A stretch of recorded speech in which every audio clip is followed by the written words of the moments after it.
थे। लेकिन क्या कभी आपने सोचा कि श्रवण कुमार के माता पिता किस पाप के कारण अंधे थे? नमस्कार, एक बार फिर से स्वागत है आपका द डिवाइन टेल्स पर। कई कथाओं में श्रवण कुमार के माता पिता के अंधे होने के अलग अलग कारण बताए गए हैं। एक कथा के अनुसार उनके अंधे होने का कारण त्रिजटा ऋषि का श्राप बताया गया है।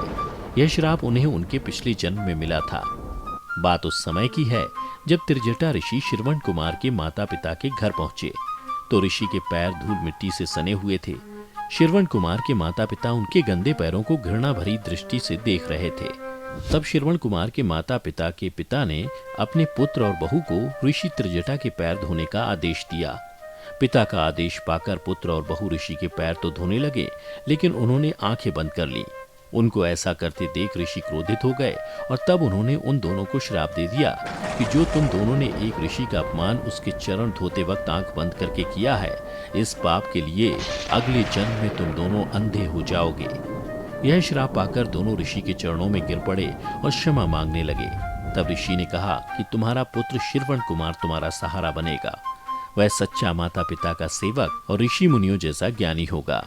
वहीं मित्रों, दूसरी पौराणिक कथा की माने तो त्रेता युग में ऋषि शांतनु थे और उनकी पत्नी ज्ञानवंती थी।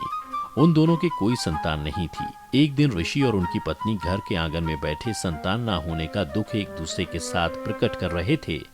तभी वहां नारद जी प्रकट हो गए। ऋषि शांतनु और ज्ञानवंती ने नारद मुनि का बहुत भव्य तरह से स्वागत किया। उनकी सेवा से खुश होकर नारद जी ने ज्ञानवंती को आशीर्वाद दिया, सौभाग्यवती भवा, आयुष्वती भवा, पुत्रवती भवा। आशीर्वाद पाते ही ज्ञानवंती ने पूछा कि क्या सच में मुझे संतान की प्राप्ति होगी? इस पर नारद जी ने ज्ञानवती से कहा कि ऋषि के कहे हुए शब्द कभी खाली नहीं जाते। वो जो भी आशीर्वाद देते हैं वो अवश्य से पूरा होता है।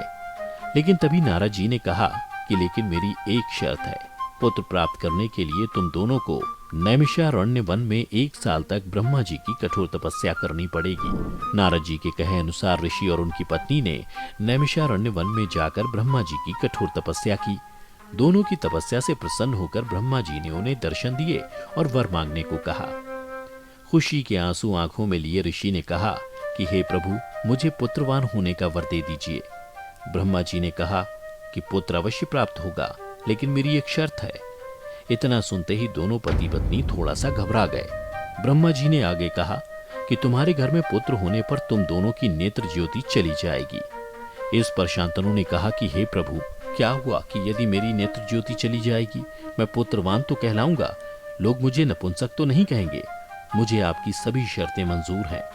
तभी ब्रह्मा जी ने आशीर्वाद देते हुए कहा कि तुम्हें पुत्र प्राप्ति होगी और साथ में यह भी आशीर्वाद दिया कि तुम्हारे इस पुत्र का नाम संसार में युगों युगों तक याद किया जाएगा और तुम्हारे पुत्र का नाम इतिहास में मातृभक्ति और पितृभक्ति के लिए अमर रहेगा।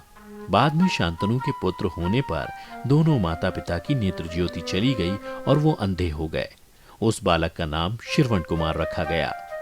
ब्रह्मा जी के कहे अनुसार ठीक वैसा ही हुआ। श्रवण कुमार बहुत ही सरल स्वभाव का व्यक्ति था। माता पिता के लिए उसके मन में बहुत प्रेम एवं श्रद्धा थी।